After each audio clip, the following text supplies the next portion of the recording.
Welcome to Tech Talk Tuesday, your tools and why. I'm your host, Rick Smith. This is the place to learn how to run your IT service business. Whether you're a one-person shop or a bigger house leading a team for the journey, this is the place for you. I'd like to give a warm welcome to my co-host here, Paco Lebron. Paco, how are you today, sir? Like I like to say all the time, better than good, better than most. How about you, Rick? Doing okay. Can't really complain. If I did, nobody'd really care, so it doesn't much matter. Nobody listens anyway. Yeah, exactly. Well, let's hope. Before we get started here on today's topic, I want to give a quick shout out to our upcoming event, which is getting much closer. TechCon Unplugged. TechCon Unplugged is September 16th to the 18th at the Hilton Rosemont Chicago O'Hare. There you will learn from like-minded business owners and panels and breakout sessions, gain key takeaways from partners and vendors in the space. And my favorite part, you get to experience that one-to-one or spontaneous group conversation, where as Paco's is famous for saying, it's where the magic happens. Tickets are $2.99. You can purchase them at techconunplugged.com. We look forward to seeing you all there. And, there are a couple of discount codes rolling around. So if you like, you can do a little searching, and I'm sure you'll be able to find one. If not, somebody you know will have one. But anyway, Or today's subscribe to our topic. newsletter. Oh yeah, sorry, yeah. You can subscribe to our newsletter. That'll get you there too. Or updates. We usually send updates for our newsletter, but it's not a monthly newsletter. We'll get there, but you can sign up for our stay up to date over at techconunplugged.com. Okay. See, that's why he's the head honcho and I'm in the background. But anyway, today we wanted to talk about and continuing us basically our move from being two old ladies complaining about our job to being a little more informative about what we're doing and what's going on. Today we wanted to talk about some of the tools we use and why. A lot of times what happens with Paco and I is as we go through our day, things happen, and we talk constantly during the day just about things that's going on. And what happens is we'll discuss a tool or discuss a something we're using, and Paco's famous for making me have a use case for it. So, and it has taught me. So when I go to him and I say I'm doing something, I have to have a use case. And we thought it would be a good topic to talk about. Basically, some of the things we're using now. We're not going to tell anyone how to build their own stack because basically that's going to be what's important for you. But what the direction we're coming to this at is basically why we use some of the things we use and why we feel is helpful to us. So Paco, I'll let you get started with this one. Is there any particular tool or strategy you want to discuss to start it up? Yeah, kind of giving some preface on why I'm so adamant about use cases and understanding why do you need that tool, right? And I think it's one of those where when I first started really getting involved with the community, I was paying as a part-time business owner well over probably $1,000 to $1,500 in tools at the time, and at part-time I thought that was a lot of money spending on tools. And I was just supplementing what I was doing in at the business at the time. And I had a full-time job. So I was like, oh, well, I can take care of it. The business can, feed off of that for a while. And things started to get more strenuous because basically all my extra cash was going toward the business, but I wasn't seeing anything turn around. And so I had a really good conversation one time, and I won't forget it, with Jeff, where he's just basically like, why? Why do you need that X? Why do you need that $1,000, like that $150 a month for a website? Or I forgot what the year commitment was for that, for the vendor we used.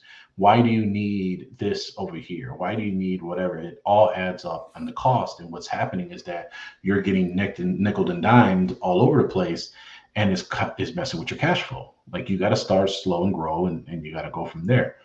And it speaks to one of the main things that me and Jeff used to talk about all the time was you don't have to get $1,000 worth of tools to be the quote unquote big MSP and big IT service provider, because that was the big thing back in the day, 2015, 2017. There would be a bunch of speakers that would be like, buy these set of tools and you're going to make millions. And then what would end up happening is that they would get burnt out, either, or and then they leave the customer high and dry. So this is an argument that we've had to continue to keep fighting and moving forward. And that's kind of why we started the deal. So whenever Rick comes to me with a tool, I always just remember that conversation of like, why? Right? Because me and Rick have similar stacks to what we offer to our clients. So it's a matter of, hey, I heard, I'm thinking of introducing X, and here's the reason why. And I always go back to them and say, you know, is the customer going to use it slash, on whatever particular tool, or don't you already have that? It just looks prettier over here. And why do you want to pay an extra $300 because it looks pretty? So I like pretty. these are the conversations that we have, but it's one of those where we always decide, okay, maybe we need to look into it a little bit more deeper. We need to figure out, because there's plenty of times where I've told him, yeah, no, that does, like, I would never go that route. And then, we're talking about some random thing and it's like, oh, it does that. It does this. It does that. And it's like, well, if it can do that, take my money and take my money now. So it's a back and forth on how we kind of go from there. But, really, you just want to really think about how you take on your tools, because you don't want to extend yourself more than what it is. So that's kind of my like spiel, right? And why that makes sense to me. And hopefully we could talk a little bit more on what's my vetting process, what tools do I look for, what am I looking for in that detail, and just kind of going from there. Okay, so yeah, and it is really is the way I look at this is twofold. One, yes, there are a lot of pretty shiny objects, and you don't want to get caught up in shiny object syndrome, right? Yeah, because it'll drive you nuts first and foremost, and you'll end up, like you just said, spending $1,500. And right now that's cheap, but you end up spending 2-3 grand maybe on stuff, and then you'll go and take a look, and 6 months down the line, you're paying for stuff you haven't even onboarded. So Right. that's the tricky part. So you have to watch out for that. Now, the way I've been going about this, taking your use case argument with me, I think has been very helpful for me, right? So I have a vision of what I want Renactus to be. I have a vision of what I want my role to be, what I want my employees' roles to be, and what I want my customers to experience. So I am trying to build my stack and my tools around that. So I will at times take a look at some things that may be quite questionable, or I have to develop a use case for. But there are things where I say, hey, I do want to do this, I do want to do that, and I do think this will make my life easier. Now, a couple of things have to go into that. There, cost is important, because you can get the prettiest object in the world, but if you can't really find a cost benefit for it, then it's not worth it, right? And that's whether it's something incredibly expensive or incredibly cheap. Now, because one of the things we have to always keep in mind, these tools have a learning curve. They take time, and that time takes away from other things you could be doing, takes away from you or one of your techs or whoever would implement this. They have to learn it, teach it, then deploy it. So that is one of the challenges as well. So you have to make sure that what you're using makes sense. It's worth your time, your energy, and then it's worth your money. And it's gonna have some kind of benefit for you for you, your clients, or whatever your goal is, your vision is for how the company is run. So that's the way I'm kind of looking at it. And you really got to start with a baseline, right? Like, you really got to figure out, what are you going to do as your IT service providing business, right? Are you Like we're thinking security first. We're not an MSSP, but we want to think security first, just so I'm not in the Chicago Tribune or Chicago Sun Times or WGN News saying that I let my clients get a bunch of incidents, and then there goes that, right? So that's yeah, we're like, but I think it's a really big opportunity for us, at least at ProdigyTeks, to really focus on how do I protect my clients, right? And how do I and we're at a point where we can't even say that anymore legally because it's going to cause us problems in the long run. How do we mitigate a lot of the efforts that big ransomware attacks and things are coming for on that type of just all around, you got to figure it out, right? And so we have based our kind of baseline or framework around the NIST cybersecurity framework. That's my baseline. That's what I make my decisions on, my tools, and how do I become efficient and helpful to my clients through that way. So, identify, detect, protect, recover, and respond. That has been kind of what's ingrained in the last several years. And how do I get into those particular sections? So that's where I decide my tool stack. How do I go from there? And really vetting into that pieces. So when I get a new tool introduced to me, so I mean, there's plenty of players in the game, right? And I think as the months are going to go on, there's new vendors, there's new ways that they're doing things, and there are things that grab my attention, yeah, and I want to do. But there are others that, like, I just don't have the time. Like, I completely migrated probably 3/4 of our tools to one platform, as I mentioned with Acronis, and that took longer than what I expected. Coordination, making sure we had backups, making sure we had everything set up, making sure we had all the validation and rules set up. And I mean, there was so much that was involved in this migration that, because, in my brain, I'm migrating a tool. And really what I was doing was migrating 4 tools into one. So it really caused a lot of length to do that. Now, the reason why I bring that up is because there were other vendors I wanted to try out. There was one I actually signed with that would have made my life a lot easy with a lot of the automation and things of that nature. But I signed out. They gave me 2 months before my onboarding. I thought I would be done, and I couldn't. And so I told them, I said, I'm sorry, I can't continue with the contract because, and they had like a 30-day, whatever. It's like, I just don't have the time. I can't do it. I don't have the time. And their whole thing is like, well, we have all these benefits and stuff. I was like, totally makes sense. But I'm not going to pay, X amount of $100 a month or and continue to keep paying that for 6 months until I get the chance to get to it. Right. Like it doesn't make sense. Like that can be used for me hiring people, establishing my processes. My time can be worth for somewhere else and not worrying about another cost that I just didn't see to get a benefit out of it, just because of the fact that I didn't get the value that I want from it. That is value there. I just don't have the time to be able to do it. And I hate using that phrase. So I try to say it just wasn't a priority. It wasn't a priority for me to get that going. This was, and so now that we're tailing into that section, now we're on to our next section of really trying to figure out how do we better suit, and is there a tool that can help us out? So that's kind of where I kind of view that piece of it, and really just how I adopt tools in the general sense.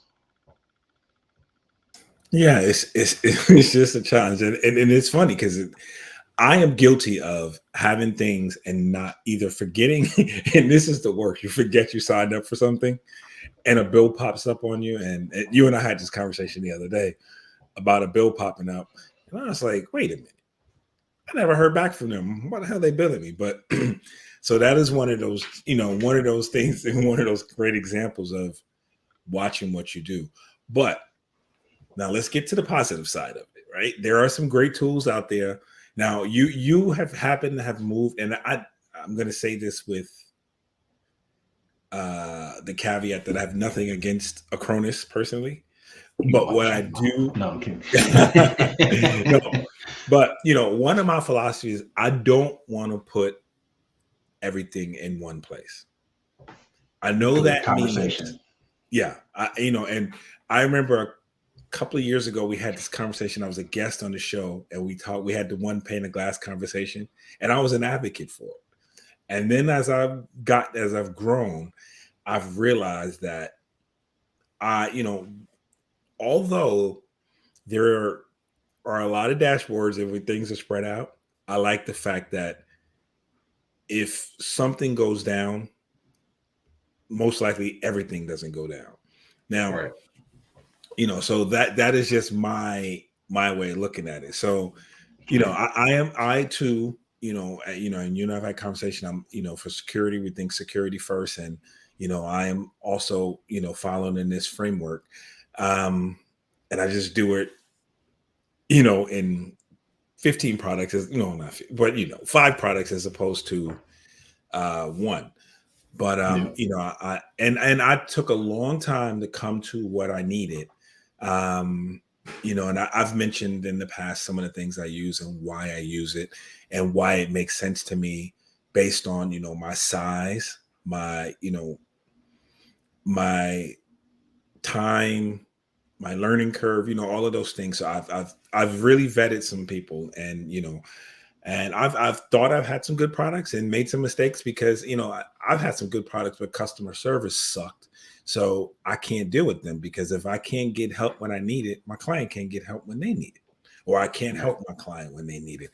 So the whole thing about it is, we've done a good job of not naming a tool outside of Acronis. And I don't know if we want to go down that route or talk about a few things, a few specific things, or why we do them. Sure. So going back to your conversation on, there's two sides to this coin, right? And there's the camp that say, don't put all your eggs in one basket, right?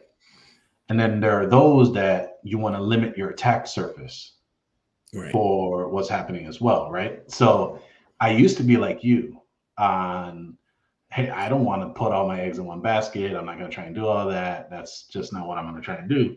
But there are platforms like, and Cronus is not the only one, right? Like there's a Cronus, there's Datto, there's quite a few that are all encompassing, all inclusive type products, right? That help work with each other and have some type of integration of some sort. But when me and John were looking at this at the time, well, actually, John was actually out leaving at the point when we brought on Acronis. But our idea was, how do we limit the amount of agents on a specific PC so that we limit the attack surface, right? Because yes, there are different components in different places, but now, in our opinion, you opened yourself up with 500 different companies, hoping that they're going to do their due diligence so that they don't get taken over for your PC, because they only have to be right once. Right. So um, that's kind of where I looked at it from there. And then the amount of money being thrown at the research and stuff like that. And again, there's plenty of people that swear by Datto. There's plenty of people that swear by Acronis. There's plenty of people that swear by other products that have that. But then there are others that do swear by other having multiple vendors as well. And if the agents aren't taking up resources, it's not a wrong way to go as well, right? It's just a matter of how you're managing it and how you're trying to figure out what's the best way for you to kind of survive, right? And then for, at least for our intensive purposes, like not all of our tools technically are in Acronis. We do have a couple of, like our spam filtering is with Mail Protector, our security awareness training is with Curricula. So, we have a couple other tools outside of everything that's in Acronis, and then there's a lot of good, security pieces as well. But there's a lot of, I think I was at Channel Pro, and there was one guy, he was saying that he had something like 51 tools that he used. And so what that means, SaaS wise, agent wise, et cetera, I have no clue. Right. But yeah, there are times where tools are done better in other sections, and then there are some that are just done better from the standpoint of reducing the attack surface and kind of going from there. So, and that's still, there's two sides of the coin. Whichever camp you are, you can hate on both of us. We're both on different sides. So whatever it is, there's no wrong answer per se. Right. I agree with that. You just got to make sure your vendors are doing their due diligence. Which I forgot whose podcast I was listening to. I believe it was either the Channel Pro Datto edition or the one before that, because they had the CISO of Enable on one of the episodes, and then they had the CISO of Datto, which, for those who don't know what CISO is basically the Chief Information Security Officer, and then the Chief Information. Yeah, that was it. So basically, there was two of those positions from both of those companies. I think there's even sometimes all four of the quote unquote bigger players get on a call. So Enable, Kaseya, Datto, ConnectWise, and they kind of conversate, and there's even like a collaboration between these products and vendors as well. But it was a really insightful conversation because they were really explaining a lot of the details. But one of them, and I'll have to get the show note, I'll have to re-listen to those episodes, or head over to Channel Pro Networks and listen to the episode yourself, which they're good friends of the show. But basically in there, they said there is some organization that has developed like a sheet of some sort or a set of questions to ask your vendors if they're doing their due diligence, and if they're, because of supply chain attacks, and if they're not, that should be the conversation where you may want to look at a different tool security wise. So I will try to find that organization and link for this episode. It may take a little bit to update the show notes, but we'll make sure that we get there. But again, going back to the conversation, it really just depends on how you want to mitigate your efforts and how the faith you have in the vendors that you are utilizing as well. Because like for you, Rick, you have an MSSP that's actually monitoring, and actually a SOC, and really just making sure that stuff is going, that's not going to hit the haywire, right? Whereas I have a SOC that's only monitoring the cloud stuff right now. So that's where, you got to figure out where your pieces go from there. And you got to charge for it. Like, you got to make sure that you charge for what you're worth, which is a conversation we always have. But you also got to make sure that you're charging so that you can make sure that you can continue to keep bringing quality service, but also to cover your butt, because the cost of paying for those tools are going to be worth it more than paying the fines and the jail time that you may have to have if that goes to the wrong place. So that's all I can say for that. No, and it goes without saying, but totally agree. And one of the things, and this is an exercise I would recommend to everybody, say in your mind or say out loud how many tools you think you have, and then go take a list and actually, or go look at your QuickBooks or whatever you use and see how many you actually pay for. I'm willing to bet your number is going to be higher than what you think it is. We're looking at you, Joe K, over in Indiana. Yeah, so that number is going to be a little higher than what you think it is. And then as you're doing, and I noticed this, I realized this when I was doing pricing, because the way I approach pricing is I take into account everything I'm spending to run the company. Right. And, I list that out first, then, excuse me, break it into what tools are being used specifically for clients, endpoints, management, security, whatever it may be. I have a cost for it. And then I figure out, I want to make sure all those costs are covered. So it goes back to what you're saying. And I was surprised. No, I was shocked at what I was paying for, because you see, $200 here, $500 here, $300 here, $150 here, $25 here, you look at all of these charges, they add up, and and your list gets long. So again, and so the exercise I did, as I said, I have to have taken into account what you said. I have to have a use case. It has to fit into the vision of where I want Renactus to be in order for me to keep it. Now, there are certain products I like, other people don't like. And that's going to happen because, again, it has to be what's comfortable for you. I was reading today on, I think it was the Synchro Facebook page. I believe that's where I read it at, that there are some people who do not like Accent, particularly the 365 cloud, the 365 backup. Now, really, yeah, I happen to use, and I'll just say this, I happen to use them both for, endpoint backup, and I use them for cloud backup. Okay. Again, excuse me, I said endpoint, but yeah, endpoint backup and cloud and my 365 backup. I'm sorry. Hmm. So for me in testing and going through it, it hit everything I wanted to do, right? Everything Hmm. I felt I needed. Now there may come a time where I will learn, maybe at TechCon or maybe from from someone else, that I'm missing a step, that there's something else I should be doing. Sure.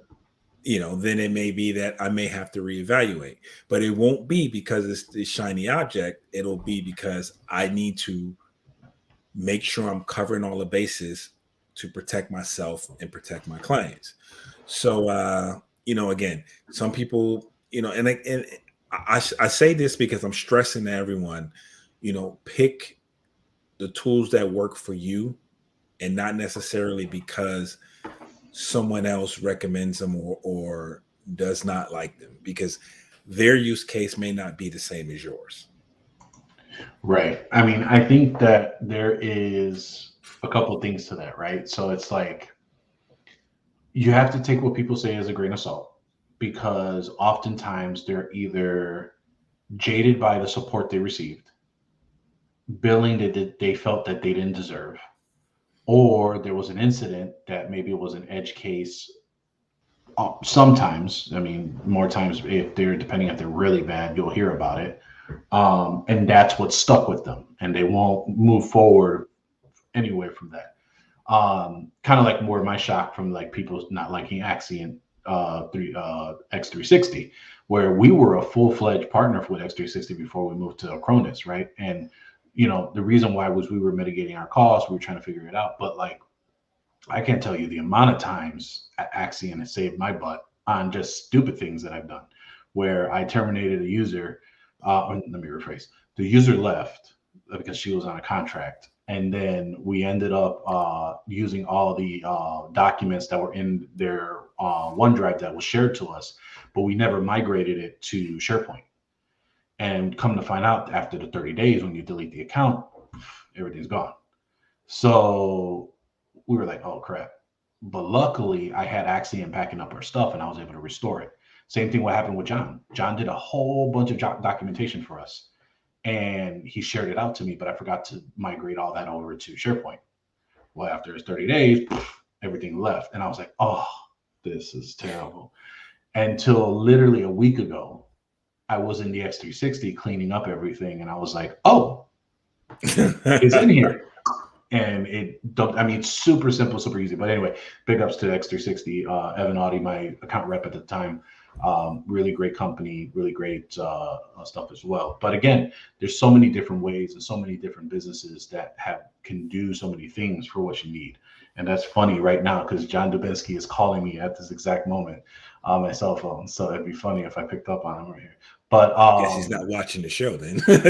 he's not watching the phone, but that's funny. Literally, his ears must be ringing. I'm hoping Yeah, he's it must be listening to this burning. episode, and go from there. But yeah, that's kind of where we have from there. But yeah, again, you have to really just try it yourself. You have to demo it yourself. You have to look at it from there, and just know, like again, I could talk as much shit to Rick about a vendor as much as possible in private, which I would never do in public. And he may find that it was a great tool to use. And sometimes I'll come around and say, "Oh yeah, you're right. They did up their game." It could be like, "Nope, they still suck." So it could be I back. think we had both conversations today. um, but it's everyone's opinion. You have to understand that everyone's opinion is just that. It's opinion, and I hate when IT business owners, techs, they all state their opinions as facts. Oh, it drives me up the wall. You see that shit Right. all over Facebook. You see it all over in LinkedIn. It's just such a pain in the butt to hear. Like, it's this, it's this. Or when they're asking a question, like you could be like, hey, what's up with X vendor? They're like, yeah, screw them. Try this one. No, that's not what I asked, Papas. Right. That's not the question I asked you for. Like I asked you about feedback from here.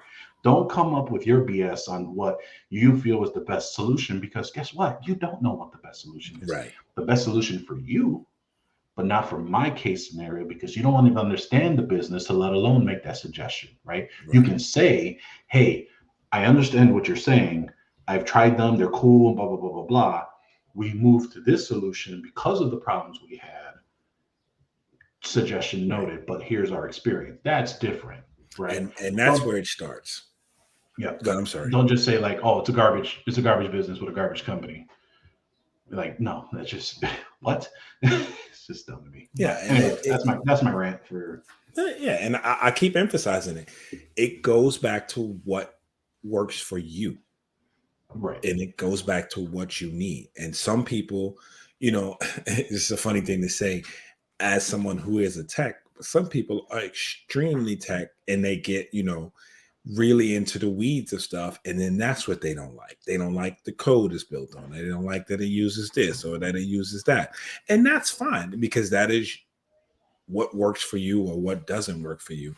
And the whole thing is just, again, have a vision, have a goal, and then, find things that work for you that way.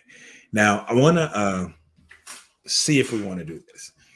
How about what is, if you look from a productivity standpoint, we can talk security because we use different products.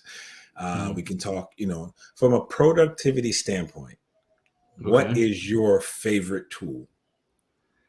Productivity. So give me like some examples. What are you using? And then I can Well, I'm okay. Here's what I would say. I know you. I know you're baiting me. Where Well, no, I base things on three things, right? We have the tools we use for management. It's either for our business or for our clients, right? Things we use for security, that it's all our stack stuff. And then I guess the third thing is the quote all other things. Does that make sense? Okay. Yep. Okay. So I'm thinking more of a management portion of it and not because we can argue till we're blue in the face. What's the best, ransomware preventing software or whatever, what's the best backup, all of that. But so that you say, hey, this tool has since I've used it, it has really helped my business. See, I mean, there's so many things that you could apply to that, right? So it's like, as far as operation wise, what has helped my business be more productive in that sense, right? So that would be the Microsoft 365 suite, right? SharePoint and Teams. That's been my bread and butter since before the pandemic and the shelter in place. That's where I put all my eggs in one basket of getting people navigated over to that platform any way, shape, or form that I can. My quote unquote digital transformation plan for my clients, getting everybody off of the servers, getting everybody on SharePoint, getting everybody on a hosted desktop server somehow, some way for particular apps, get on a SaaS application, Azure Active Directory. And I've been retiring servers left and right. And that's helped me productivity wise. Teams, cutting bills, doing that we've been utilizing that for trainings, uploading those into our SharePoint system. So productivity wise, the Microsoft 365 systems, that's been working out really great. Sales is a whole different category itself of how it's been productive for our stuff. That's the HubSpots, the Zomentums, the PandaDocs of the world, right? That helped us get the e-signature stuff. Customer experience, if we're going down that road for operations, I gotta love the good old Synchro agent. That just gives us the nice portals and gives them opportunities to talk and such. But it's an ongoing conversation, right? Because I think for me, my goal the past 2 years is how can I remove things I don't like, and how do I delegate those to someone that can do it better than me? And so my bill of thought has been always, all right, now I have the staff. How do I make sure that we can be all? So to answer your short question of operations in a longer fashion of what I just word vomited all over the place is operations can be viewed in different ways. I think for me, it's still an ongoing topic because there's so many tools that have been used. But how do we kind of bring it all together so that everyone's on the same page and there's a lot of processes and procedures with an SOP? Okay. I think I agree with you when you were talking because I already had it in my head. And I think about when I sit down at my desk every day, what do I Mm-hmm. touch the most? Mm-hmm. And it's That's the definitely keyboard. yeah. Well, to get me where I want to go, it's actually the mouse, Yeah. but Yeah, that's true too. it's definitely the Office 365. It's definitely Teams. It's definitely. I think Teams is basically transporting, I guess is the word, or it is basically where everything is moving to, and everything we see a lot of is integrating with Teams some way, somehow, some shape. So I think Teams is basically is the future. And I find when I had that excuse me, think about that question, it was automatically for me, most productivity product I use is the Microsoft Office suite. Now there are some other things that I think really have helped me. And I'm just going to say this from a productivity wise standpoint as well. Zomentum has done wonders for me. There's a couple of quirks here and there, and I know what that smile is for. But No, so I will go on the air publicly to say this because and because I think I may have talked about being on Zomentum and switching off of it or whatever the case may be. So yes, I was a Zomentum client at one point. Unfortunately, there was a lot of things that just weren't working out for me, and then I flipped to HubSpot and PandaDoc. After talking to my good friend Ted Roller, who is the channel chief over at Zomentum, who became the channel chief a couple years ago, I kind of explained to him what my deal was. And this is the whole point about what I say is about having vendors that are partners, not vendors, right? Talk to him. I said, look, there was a couple hiccups here. There's a couple missteps, blah, blah, blah, blah, blah. And so after at a trade show or two, he kind of just said, look, man, bunch of stuff has changed. Do it another trial. Worst you have is 30 days. He goes, if in those 30 days it still sucks, I'll pay you for your time. On the time that I said, you'll pay me for my time. And if everybody knows who Ted Roller is, and if you don't, connect with him on LinkedIn. He's a good dude. There's no BS on his rate. Like he's a straight shooter from at least my relationship that I've had with him. And so I tried it out. I did it again, and thing was moving like glass. I was sliding around. It was doing things. It was working like how it should. They got a couple new things that they added onto it. So I said, you know what? Let me try them again. So ran through that whole process. Everything's working great so far. I'm heavily impressed, and that's a conversation where you go into where you thought something was not what it was, and now you're back to it again. So going back to Rick's conversation, because Rick had been such a proponent for Zomentum for so long, and I just kept going back on my bad experience, not understanding what has been done with the platform. And this is a case in point where, Ted basically put his money where his mouth was, and now I'm the client again. So just tells you on the amount of, again, there are a lot of ways to look at things, and someone's opinion of you can not only be a point in time, but could also change as well. But going back to your ops thing, because I figured I should throw it out there with my smirk and everyone not wanting to start no, I get it. But I think it was important. It was important, and it matters because again, this was a case of Paco and I are good friends, and everyone who knows us knows that we talk about our friendship. We talk about our, how much we talk about business and life every day. But some of Paco's goals are different than mine, or the way some of Paco's use cases are different than mine. So it goes back to my point. He had one view of Zomentum. I had a different one. I stuck with it, and and I wasn't I'm not gonna say influenced but I wasn't swayed or led Right. astray by his view of it. I gave it my shot, and it worked for me the way I needed it to work. Right. So, which I think is a good point to kind of for us to go with where we were, how we started this. But and I was just gonna say, so Zomentum, I think, has become because it does so many things for me, it's become a very, a very indispensable tool. And they've been adding some things in there, which, and this is the case too where you got to pay attention, because apparently it's been in there for a while. Is the their first steps in the VCIO process as well. So they have some things in there as well that I didn't pay attention to, because for them, I focus on just the other, on the pipeline, the sales pipeline, the project pipeline, getting my contracts signed, getting my proposals out. They, all of those things they do for me, which works for me great. It took a little while to get the platform, to get my head wrapped around what I needed to do to get it where I wanted to. But and I'm still working on things, but it is an everyday tool for me as well.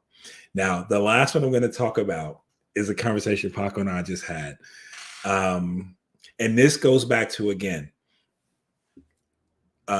finding goals for your business and things that fit you. So for me, I am really a fan of Inverasoft. I'm sorry. So I've been using it for a while now. I'm still, in the infancy stages of it, but I'm just going to say this way. I love Synchro. I've been a Synchro user for years. I think for my purposes, Synchro fills a lot of holes. They work well, but there are some things that I would just like for them to improve upon, right? Or there's some things I think there's some things they do better than others. But when you have a product that's an RMM and a PSA, you're gonna not get probably that 100% PSA great and that 100% RMM great, because it's a lot for them to focus on. It's a lot for them to do, which is why you find most companies have a separate RMM and a separate PSA, even though a lot of some companies now are trying to roll them all into one. I say that all to mean to come to, I like Synchro, but there were certain things that I thought it was lacking. And one of the things I think is lacking is the quote unquote prettiness, as we would say, right? So Paco's laughing at me, but this matters. When you go to customers and you say, hey, I have a portal for you, and this is where you can go into your tickets, get your information, pay your bills, whatever it might be, you want to make that as easy and as seamless as possible. So for me, part of the custom experience is having them go to one place, input tickets, pay their bills, whatever the case may be, whatever they may need to do on a daily basis. That is my face that they see of the company, from a technology standpoint. So for me, Inverasoft is filling that slot. I do like the fact that, I haven't done this yet, but I could pop my face on the video right on a person's on a news feed for every client. Once they open up their portal, they'll see me or see my video or see any news or any information I have for them. I love that. There are a lot of things that it offers. So Paco's over here smirking because he's like, I can't believe you did it. No. I was actually going to bring this conversation up because I think this is a healthy conversation for everyone to listen to. I think this is what brings the authenticity of our show, right? And I think this is what it is. So here's my opinion on, like, no shade or toward Inverasoft, because, and I'll explain to you why I'm now actually interested in Inverasoft after our conversation we had before the thing. But my thing is, I'm not about paying for something additional when I already have it, right? So yes, Synchro's portal, a lot of people have said that it's not pretty or that it's outdated or whatever the case may be. But here's where I stand. What do you go to the portal for, right? You're either going to pay an invoice, look at a ticket, or maybe maybe run a script or something that you want to look at the assets you have for asset management, right? Yes, you can transform a portal for additional items. And yes, you should implement something that allows you to do this topic. Like there's a great book, I forgot who wrote it, but it's called They Ask You Tell.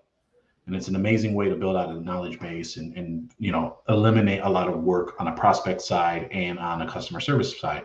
But for me, the Synchro portal works for me. It's a very easy place for everybody.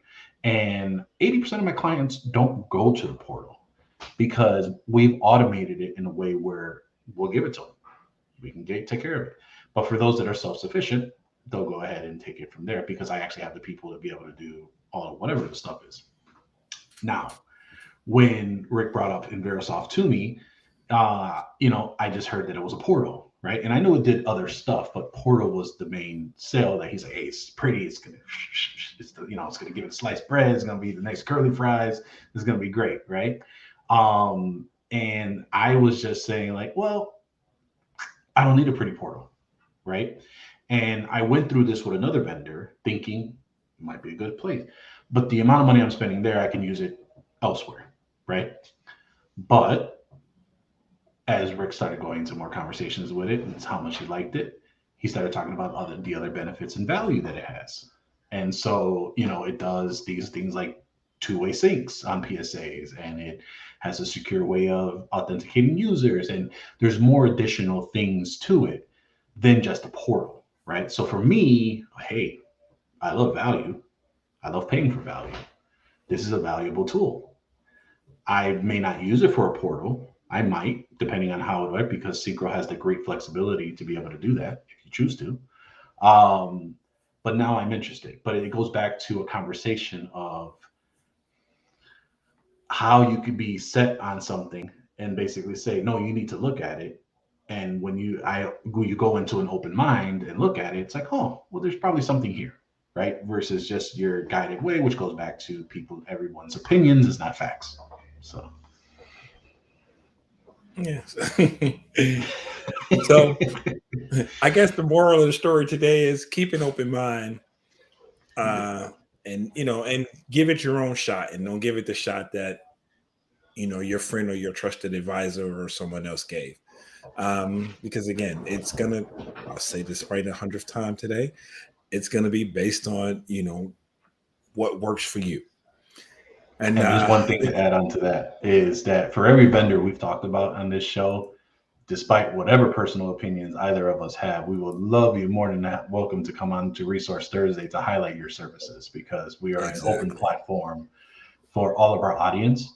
So we are here to highlight those. And if there are people that love your product and there are people that bring up the products, they will let us know. And that's who we book to come on the show. So never think that, hey, Paco said this about our product on this episode. Not the case, not totally whatever. We'd love to have you on. That's my spiel for me saving face. And back to you, Rick. But it's true. And it is absolutely why we're here and why we do this. It's not really, again, right. It's to bring different people and, different ideas, but not to make a decision for anyone, just to, let them see what's out there basically. And hopefully, from there, you gain what you need, you get what you want, you find something that works for you. And that's probably the most important part of all of this. So, yep. Find good people, find good partners, find good vendors. Right. There's so many good people out there that, that give back to the community, that give support. So, it's kind of there.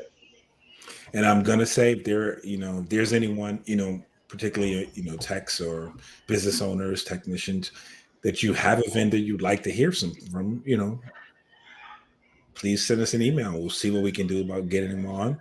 And also we'll see what we can do about getting you on to come join us. Looks like we've been going for a little bit here.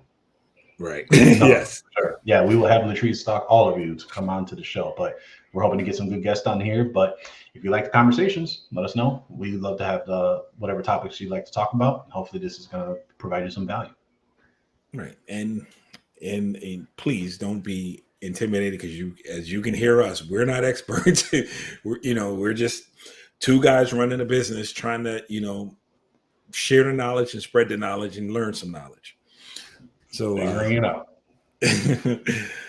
Paco, I think it's about time for us to wrap up here. We went on a little. See, when we have some good conversations, though, they move a lot. They move quick, but they get long. So any lasting words for the people? Do you got to go ahead and make sure. No, I mean, I think it's a matter of just really understand what we're trying to say is that there's more than one way to do something. Don't take someone's opinion as fact, even if it is a trusted source. As me and Rick have mentioned, we're very good friends, and we'll banter back and forth on what we like and what we don't like, and you got to stay true to your guns and understand what you want to do. And then, yeah, for those that are interested in being a supporter of the podcast, you can always go to patreon.com/MSP Unplugged. Support. It's about $1 an episode, and you'll get additional content for this. And then you're supporting Tech Talk Tuesdays. Obviously, we don't want to have you pledge for the vendors for the Resource Thursday. That's our commitment to you to highlight those services. And head over to TechCon Unplugged, techunplugged.com. We're going to have a lot of great information. I'm super excited. I can honestly say that now it's starting to shape into what I have seen in the previous years. As everyone knows, this is me and Rick's first one doing. So it's a lot of excitement, a lot of really attention to detail to make sure that it heads off to the way that it goes. So, we appreciate everyone involved. We appreciate everyone coming through. And it'll be a great time. So just head over to techunplugged.com. Again, June 1st, you probably will start seeing some more promo codes floating around. If you are interested or part of the Facebook community group, or if you're a Patreon supporter and not in the Facebook group, please email us, because there is a special discount code in the community group that knocks off quite a bit off the ticket price for you to be in attendance. And that's exclusive to our community because of the support that they've given us all these years. So that's all I'll say for now. And if you need to find us, you know where to find us every Tuesday and Thursday. Yeah, and I'll just stress to everybody, we have some, we solidified a few more things. So you should see some announcements coming out of some other, some things we're very excited about that will be a part of TechCon this year. So come in early on Friday. Excuse me? Come in early on Friday. Come in, yes. That is something I will stress to everyone. If you are planning on coming and you're flying in, I suggest you come in Thursday evening or Friday morning. I know we advertise this as really a Friday evening to Sunday show, but we do a lot prior to that. And I think we have some exciting things that you may find very interesting. So with that, I think we'll wrap up here tonight. I'll ask everybody to tune in every Tuesday and Thursday. Watch the video podcast on youtube.com/MSP Unplugged or facebook.com/MSP Unplugged. And actually, I don't know it, but we are also live on LinkedIn now. But I'm going to just say, go to our LinkedIn page of MSP Unplugged, and you'll find the shows there as well. For us, we need you to like, subscribe, and hit the notification button so you'll be notified when a new episode is available. You can also take us on the go with your favorite podcatcher app. We're on Amazon Music, Spotify, and Apple Podcasts. Again, I want to thank you all for listening, and we'll see you next time on MSP Unplugged.